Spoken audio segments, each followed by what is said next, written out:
natin siya lalagay, no? So, mas lalo pag mga seedlings pa lang, mas maganda mayroon ito. Calcium kasi yan eh.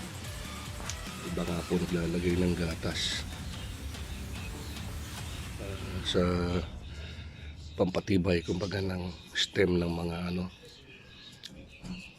ng mga bagong sibol na mga tanim. Yan lang po siya. Lagay ko lang siya dyan bago ko diligan.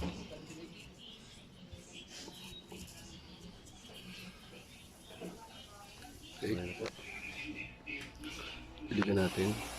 Actually, a-adjust nyo lang yung inyong nozzle para hindi masyado malakas yung bagsak nyo sa mga pananim.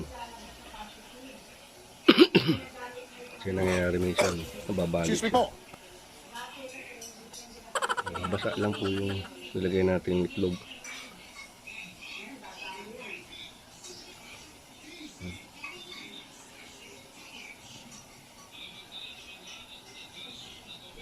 Okay.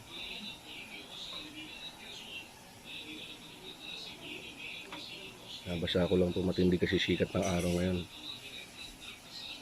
Ito po. Pakita ko rin yung aking organic, isa pang organic fertilizer, no? Alam ko dito na kailangan natin. Ito na yan. Sa loob, tago na ata. Ayun. Sa ilalim ho sila. Normally pag ganito kasing araw, nasa ilalim sila. Lalabas lang ho yung mga yan pagka tatae. Ayan, so, marami rin po ako itong alaga. Yung dumi nila, kinukuha ko yan sa ibabaw. So, yan, naglalagay na lang ako ng mga gulay. So, hindi ko na-grind. Pero, yan eh, tested na, no? Inuubos talaga nila yan. Paborito nila, yung pakwan, balat. So, yan po. Kahit sa simple container lang, no? Isa lang pong container to para 1 meter haba nito. Ang dangkal siguro nito baka mga 2 lapad.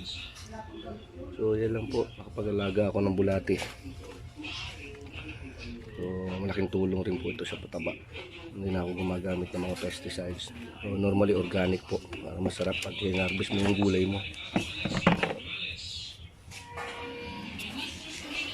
Ito po, another fertilizer. Balat ng saging. Nababa natin sa tubig. For 3 days, pwede na po siyang dilig. So, testing natin ngayon. Ito ho ay potassium. No? Malaking bagay ito sa pananim. Okay. So, dilig natin dito.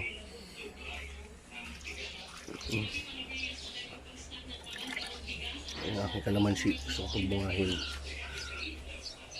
Kalamansi, no? Normally maganda yung dinidiligan. Simula ang diniligan ko yan, no? Bungahan na siya. Ayan ako, simula na bumunga. Ayan, no? Maliliit pa. So, ilalim, marami na rin. Maliit na puno lang siya. Ayan itong aking luya. Sili. Buyo. Ito ho marami na siya naging bunga, no? Kaya medyo na bawasan yung mga dahon. Ito yung aking talong, bilog bunga niyan eh. So, lagyan rin natin itong sili ulit. Pwede na siya, ano? Bubulaklak po. Itong talong na to napakaliit pa. Lagyan na rin natin pati itong sili ko. Siling panigang. At yan, lalagyan natin. Ito rin yung siling ito. Ayan. Konti-konti lang. Actually, hindi ng init, tuyo agad siya mamaya eh. Ito yung aking laurel. Lagyan natin siya. Ito po, sili. Malaking bagay din may sili sa bahay. Ganito, may mga na siya.